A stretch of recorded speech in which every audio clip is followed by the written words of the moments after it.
As the darkness descended upon the small, isolated town of Ravenspear, whispers began to spread like wildfire among its terrified inhabitants. The rumours spoke of an ancient evil awakening from a long slumber beneath the crumbling church at the heart of the village. Many believed that the malevolent force had been summoned by a group of sinister figures who had come to Ravenspear under the cover of night, seeking to unleash the ultimate destruction upon the world. Among those caught in the midst of this unfolding horror was young Cheryl White, an innocent girl with a curious mind and a thirst for adventure. One fateful evening, as she explored the abandoned mansion on the outskirts of town, Cheryl stumbled upon an old leather-bound tome hidden within a secret compartment in the library. The book's cover was adorned with an eerie symbol, a sinister-looking demonic figure surrounded by swirling darkness. Intrigued and somewhat terrified by the mysterious tome, Cheryl decided to take it back to her family's cozy home on the edge of town, hoping that her father, a renowned scholar of ancient lore, might be able to decipher its contents and unravel the dark secrets hidden within. As the days turned into nights, Cheryl found herself increasingly drawn to the sinister forces at work in Ravenspear. She began to experience vivid dreams filled with haunting visions of demonic entities and blood-soaked rituals performed by the shadowy figures who had come to town. The more she delved into the dark secrets of the ancient tome, the stronger her connection grew to the malevolent forces that lurked in the shadows. One fateful night, as a powerful storm raged outside, Cheryl decided that she could no longer ignore the sinister pull drawing her deeper into the world of darkness. She crept out of her bedroom and made her way down to the family library, where the ancient tome lay waiting on a dusty table. As she opened the leather-bound pages, she felt an otherworldly energy surge through her body, awakening long-dormant powers that had lain dormant within her for years. Suddenly, Cheryl found herself transported to a twisted alternate reality, a nightmarish world where the boundaries between life and death were blurred beyond recognition. She encountered grotesque demonic entities lurking in the shadows, their malevolent presence casting an eerie pallor over the once familiar surroundings of Ravenspear. Cheryl struggled, as it appeared that some dark forces seemed to be manipulating her every move. She encountered an enigmatic figure named Malachi, a mysterious outsider claiming to possess knowledge of the ancient tome and its sinister contents. Malachi revealed himself as an agent of the divine forces battling against the encroaching darkness in Ravenspear. "Who are you? What's going on here?" Cheryl demanded, her voice trembling with fear. Malachi raised an eyebrow, his piercing blue eyes boring into hers. "You really don't know, do you?" Cheryl shook her head slowly, feeling a cold sweat break out on her forehead. Malachi sighed. "I was afraid of this. The tome you've been dabbling with contains ancient spells and incantations, ones that were never meant for mortal ears. It has the power to summon beings from other planes of existence, to unleash horrors that should never see the light of day." Cheryl's heart pounded in her chest. "What can we do? How can we stop it?" Malachi's expression darkened. "I'm afraid there's only one way to stop it now. We must perform a ritual, one that will seal the tome and banish the entities back to the realms from whence they came." Cheryl nodded, her eyes wide with terror. "What do we need to do?" Malachi motioned for her to follow him, leading her into the heart of the abandoned church at the center of town. As they descended into the depths of the crumbling, cavernous structure, Cheryl felt a sense of dread wash over her. She knew that whatever lay ahead would be far more terrifying than anything she had encountered before. Finally, they reached a hidden chamber deep beneath the church, illuminated by flickering torches and filled with strange symbols etched into the walls. Malachi motioned for her to stand in the center of the room while he began to chant in a language she didn't recognize. As he spoke, Cheryl felt a cold wind blow through the chamber, carrying with it the stench of decay and death. Suddenly, a figure materialized in front of her, its grotesque features twisted into a snarl of fury. Before she could react, the creature lunged at her, its clawed fingers reaching for her throat. Cheryl's instincts kicked in, and she managed to sidestep the attack, stumbling backward. Malachi's chanting intensified, his voice resonating with an otherworldly power. "Cheryl, focus! You must channel your inner strength," Malachi shouted over the chaos, His eyes locked onto the creature. With her heart pounding, Cheryl took a deep breath, her trembling hands gripping the edges of the ancient tome. She closed her eyes and recalled the stories her father had told her about bravery and determination. As she channeled her resolve, she felt an unfamiliar surge of energy coursing through her veins. A blinding light erupted from the pages of the tome, forcing the creature to recoil. Cheryl felt a surge of power within her, and as she opened her eyes, she saw her own body enveloped in a radiant aura. With newfound courage, she extended her hand toward the creature, her voice steady as she recited an incantation she had never known before. The creature let out a blood-curdling scream as it was engulfed in a vortex of light, its form dissipating into nothingness. The chamber trembled, the walls reverberating with the clash of opposing forces. Malachi's chanting reached a crescendo, and the tome itself began to emit a brilliant light, its pages flipping rapidly as if touched by an unseen hand. Cheryl and Malachi locked eyes, a shared determination passing between them. As the final verse of the incantation echoed through the chamber, the ancient tome disintegrated into a cloud of ash, its malevolent power shattered. The ground beneath them quaked, and Cheryl felt herself being pulled into a swirling vortex of energy. As she looked at Malachi, she noticed his face began to warp, and he was transforming into a beast. He started laughing at her, saying, "I can't believe you fell for it. You have now destroyed the tome, which could have possibly saved your miserable existence." The pull from the vortex was intensifying, and the size of the vortex was growing at a highly increasing rate. Cheryl hung on for as long as she could, but unfortunately she lost her grip and was pulled into the vortex. When she woke up, she was in a completely different dimension, full of various hideous creatures and powerful magical beings. She was totally terrified. "What have I done?" Cheryl asked. "How can I get home? Will I be stuck here forever?" Cheryl stumbled to her feet, her eyes darting around the strange, otherworldly landscape around her. The sky was a sickly shade of green, and the air was thick with the stench of sulphur and decay. She could hear strange whispers on the wind, whispers that seemed to be calling her name. As she began to walk forward, Cheryl realized that she was not alone. Strange demonic creatures skittered and slithered across the landscape, their eyes gleaming with hunger and malice. She could feel their malevolent presence pressing in on her from all sides, threatening to overwhelm her. Suddenly she heard a voice behind her, a voice that was at once familiar and terrifying. "Welcome to the abyss, Cheryl," Malachi's voice echoed through the darkness, his presence somehow even more ominous than the hordes of demonic creatures around her. "You've stumbled into a realm that is far beyond mortal understanding.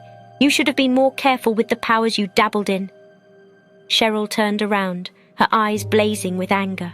"You led me here. You tricked me into destroying the tome." Malachi's lips twisted into a cruel smile. "Oh, my dear Cheryl, I didn't lead you here. You brought yourself here with your own foolish actions. And as for the tome, it was never meant to be destroyed. It was the only thing that could have saved you from the fate that awaits you now." Cheryl's heart sank as she realized the gravity of her mistake. She was trapped in a realm of darkness, surrounded by creatures beyond her worst nightmares. And worst of all, she had no idea how to get back home. But even in the face of overwhelming terror, Cheryl refused to give up hope. She knew that she had to find a way out of this hellish realm, no matter what it took. But how she quietly whispered to herself. As Cheryl contemplated her options, she noticed a faint glimmer of light in the distance. It was a small beacon of hope in an otherwise bleak and terrifying landscape.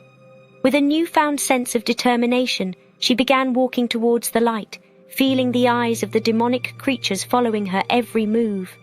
As she drew closer to the source of the light, she realized that it was coming from a small, run-down shack at the edge of the abyss. The shack seemed out of place in the midst of the hellish realm, but Cheryl didn't hesitate for a moment. She pushed open the creaky door and stepped inside, hoping to find some clue as to how she could escape this nightmare. Inside the shack, Cheryl found an old, bearded man huddled by a flickering fire. He looked up as she entered, his eyes piercing through the darkness. "Who are you?" Cheryl asked, a tremble in her voice. The old man chuckled. "I am but a humble hermit, child, but I can see that you are lost and in need of guidance." Cheryl felt a glimmer of hope. Do you know how I can get back home? I'm trapped in this realm and I don't know how to escape." The hermit nodded slowly, his eyes filled with a strange mix of compassion and fear. "There is a way out, child, but it comes at a great cost. You must journey to the center of the abyss and retrieve a powerful artifact, one that is said to have the power to open a portal back to your world." Cheryl's heart sank. What kind of artifact? And how do I get to the center of the abyss? The hermit leaned forward, his voice dropping to a whisper. "The artifact is a glowing crystal imbued with the power of the divine. But beware, for it is guarded by the most fearsome creature in all of the abyss, a beast known as the Devourer." Cheryl's blood ran cold. "How am I supposed to defeat it?" The hermit shrugged. "That I cannot say. The Devourer is nigh invincible, and its power is beyond mortal comprehension. But if you have the courage and determination to face it, I have no doubt that you will find a way to overcome it." Cheryl took a deep breath, preparing herself for the perilous journey ahead. She knew that the odds were against her, but she also knew that she had no other choice. If she wanted to get back home, she would have to face whatever horrors lay in her path. With a nod to the hermit, Cheryl set out into the abyss once more, her eyes fixed on the pulsating glow at the center of the realm. As she walked, she felt the presence of the demonic creatures closing in on her, their malevolent hunger growing with every step. But Cheryl refused to be afraid. She channeled her inner strength, drawing on the power that she had felt within her during the ritual with Malachi. As she approached the center of the abyss, she could feel the energy building within her, a radiant aura enveloping her body. Finally, she came face to face with the Devourer, a towering monstrosity with jaws that could crush mountains and eyes that glowed with a sickly green light. Cheryl knew that this was it, the final showdown that would determine her fate. With a fierce battle cry, she charged forward, her fists glowing with divine power. The Devourer lunged at her, its massive jaws snapping shut with a deafening roar. Cheryl dodged the attack with lightning speed, her movements fueled by the power within her. She struck back with a flurry of punches and kicks, each blow landing with the force of a thunderbolt. The battle raged on for what felt like hours, with neither side gaining the upper hand. But finally, Cheryl saw her chance. With a final burst of energy, she delivered a devastating blow to the Devourer's head, sending it crashing to the ground in a cloud of dust. Panting and exhausted, Cheryl staggered forward to claim the glowing crystal that lay at the center of the abyss. As she picked it up, she felt a surge of power coursing through her body, the crystal pulsating with an otherworldly light. With a prayer on her lips, Cheryl raised the crystal high, feeling the vortex of energy opening up around her. But then another flying beast swooped by and ripped the glowing crystal right out of her hands and disappeared into the darkness. Cheryl was devastated. She yelled out loudly, "Why me? What did I do to deserve all of this torture?" As Cheryl watched the flying beast disappear into the darkness, she fell to her knees, her heart heavy with despair. She had come so far, fought so hard, only to have the artifact snatched away at the last moment. She felt a tear roll down her cheek, and she wondered if this was her fate, to be trapped in the abyss forever, a pawn in the game of forces far beyond her understanding. As she sat there, lost in despair, she heard a faint whisper on the wind. It was a voice she recognized, a voice that had haunted her nightmares since she had first stumbled upon the ancient tome. "Hello, Cheryl," Malachi's voice echoed through the darkness. "I see that you've been busy." Cheryl's heart raced as she looked around, trying to locate the source of the voice. "Where are you? Show yourself." Malachi chuckled. "I'm afraid I can't do that, Cheryl, but I wanted to congratulate you on your valiant efforts. You truly are a remarkable young woman." Cheryl gritted her teeth. "What do you want, Malachi? Why did you bring me here?" Malachi's voice grew colder. "I brought you here because you are special, Cheryl. You have a power within you that few mortals possess, and I need that power to accomplish my goals." Cheryl's eyes widened with horror. "What are you talking about?" Malachi's voice grew more ominous. "You see, Cheryl, the abyss is not just a place of darkness and despair, it is also a place of great power, a power that I intend to harness for my own purposes. And you, my dear, are the key to unlocking that power." Cheryl felt a surge of anger. "I won't help you. I'll never help you." Malachi laughed. "Oh, I think you will, Cheryl. You see, I have something that you want, something that you need more than anything else in this world." Cheryl's heart sank. "What are you talking about?" Malachi's voice grew soft. "I'm talking about your family, Cheryl. Your mother and father, your brothers and sisters. They are all waiting for you, Cheryl, waiting for you to come back to them." Cheryl felt a cold sweat break out on her forehead. "What have you done to them?" Malachi's voice grew colder. "I've done nothing yet, but I can make them suffer, Cheryl. I can make them feel pain beyond anything they've ever known, unless you help me." Cheryl's mind raced. She knew that she had to find a way out of this nightmare, to somehow defeat Malachi and escape the abyss. But she also knew that she couldn't do it alone. With a deep breath, she raised her head and spoke into the darkness. "I'll help you, Malachi, but only if you promise to release my family unharmed." Malachi's voice grew sly. "Oh, I promise, Cheryl. I promise to release them, once I've used their pain to fuel my own power." Cheryl felt a surge of determination. She knew that this was her only chance to save her family, to escape the abyss and return to the world she knew. She would have to face Malachi and whatever horrors he had in store for her. With a prayer on her lips, she rose to her feet and stepped forward into the darkness. The abyss awaited, and Cheryl knew that her fate hung in the balance. As Cheryl stepped forward into the darkness, she felt a sense of dread wash over her. She knew that she was walking into a trap, that Malachi was playing her like a puppet on strings. But she also knew that she had no other choice. She had to save her family, no matter the cost.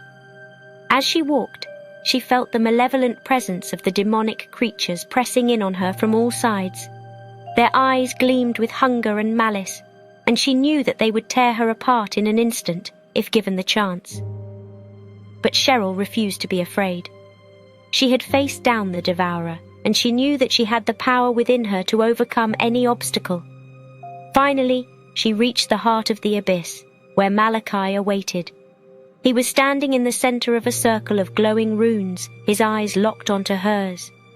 "Welcome, Cheryl," Malachi said with a smile. "I'm glad to see that you've decided to join me." Cheryl gritted her teeth. "What do you want from me, Malachi?" Malachi's smile grew wider. "I want your power, Cheryl, the power that you unleashed when you destroyed the tome. With that power, I can unlock the full potential of the abyss and become a god among mortals." Cheryl shook her head. "I won't let you do that, Malachi. I'll stop you no matter what it takes." Malachi's eyes narrowed. "I'm afraid it's too late for that, Cheryl. You see, I've already won." As he spoke, Cheryl felt a surge of energy building within the circle of runes. She could feel the power of the abyss coursing through her veins, threatening to overwhelm her. But she refused to give up. She drew on the power within her, channeling it into a blast of pure energy that struck Malachi square in the chest. Malachi stumbled backward, his eyes widening in shock. How is this possible?" Cheryl smiled. "You underestimated me, Malachi. You thought that you could control me, use me for your own purposes, but you were wrong. I have the power, and I'm not afraid to use it." Malachi growled, his eyes blazing with fury. "You'll pay for this, Cheryl. I'll make you suffer, But before he could finish his sentence, Cheryl unleashed another blast of energy, this one even more powerful than the last. Malachi screamed in agony as he was consumed by the blast, his body disintegrating into dust. As the dust settled, Cheryl felt a sense of relief wash over her. She had done it. She had defeated Malachi, saved her family, and escaped the abyss. But as she looked around, she realized that she wasn't in the world she knew. She was in a strange, twisted realm, a realm of darkness and madness, and worst of all, she knew that she would never be able to escape it. For she had opened a door to a world beyond mortal understanding, a world of creeping horrors and malevolent forces. And now, that world had claimed her as its own. Well, that's it for today's story. I hope you've enjoyed it. If so, and if you would like to hear more like this, please make sure to like and subscribe. If you have a story you'd like us to tell, or maybe you didn't like the way a story ended, let us know in the comments. Thanks for watching.